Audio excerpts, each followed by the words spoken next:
কি হাসি।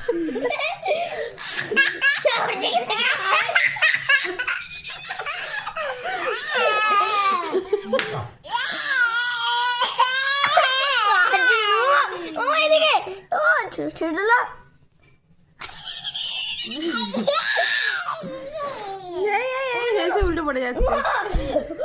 এই দেখ দাদা কি করছে না, ভালো করে দাদা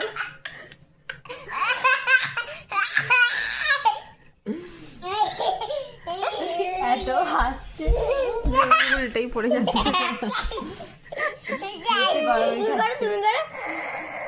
ফু দাও ফু দাও, এরম এরম করে এরম করে এরম করে এটা ছাড়ো, এবার ফু দাও। এরম করে না, এখানটা দিতে হবে। তুই ঘরে করো, ফু দাও।